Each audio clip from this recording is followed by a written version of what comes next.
Good afternoon, ladies and gentlemen, adjudicators, and fellow debaters. My name is Asa Devnaputri. Today, I stand firmly in opposition to the motion that English should be the only medium of instruction in Indonesian universities. While I fully recognize the value and global importance of English, I strongly believe that enforcing it as the only medium of instruction in higher education will be problematic, exclusive, and counterproductive to the broader goals of national development and educational equality. Let me begin by outlining my three main arguments. First is language should not be a barrier to access and comprehension. And the second is cultural and linguistic identity must be preserved in education. And the third is a bilingual or multilingual approach is more realistic and inclusive. So, first, language should not be a barrier to access and comprehension. Universities excel to expand knowledge, develop critical thinking, and prepare students to contribute meaningfully to society.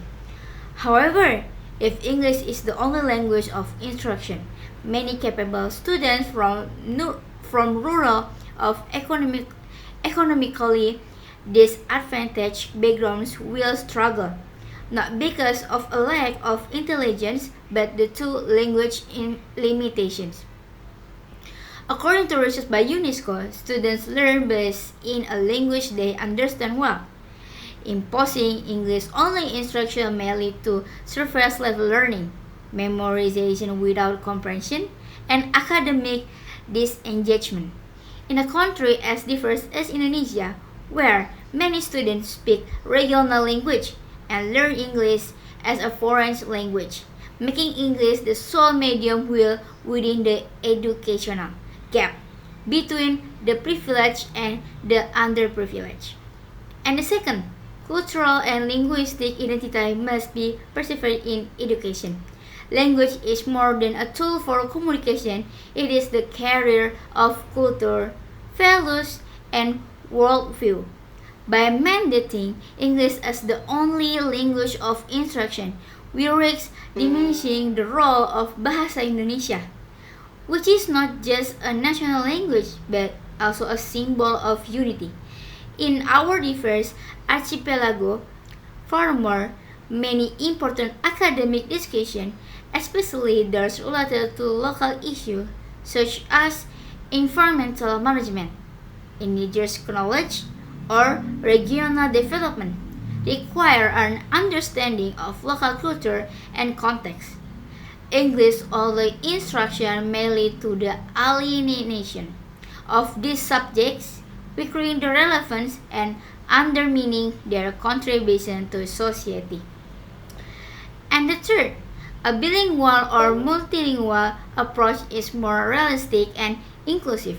Rather than enforcing a rigid English-only policy, a bilingual or multilingual model, where both Bahasa Indonesia and English are used strategically, offers a more balanced solution. This allows students to build strong academic foundations in their native language while gradually developing English proficiency. Countries like the Netherlands and Malaysia have successfully adopted flexible language policies that combine global communication with local relevance. Moreover, academic success should not depend on a student's ability to master English fluently. We must ask, do we want students to become good communicators in English or good thinkers, innovators, and professionals who can address real-world challenges in any language? Now, let me briefly respond to possible arguments from the proposition side. They may argue that English is the international language of academy, science, and business. While this is true, it does not justify making it the only medium of instruction. Promoting English as a second language is valuable, but excluding Bahasa Indonesia entirely from higher education would be both impractical and culturally harmful.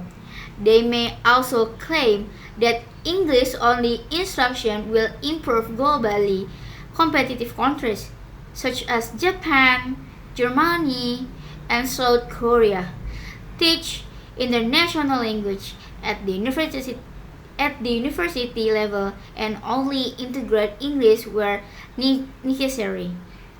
Competitiveness does not require linguistic exclusivity.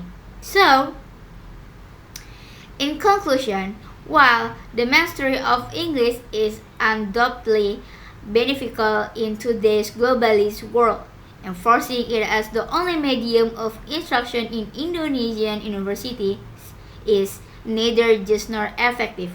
It risks marginalizing students, eroding national identity, and limiting academic depth.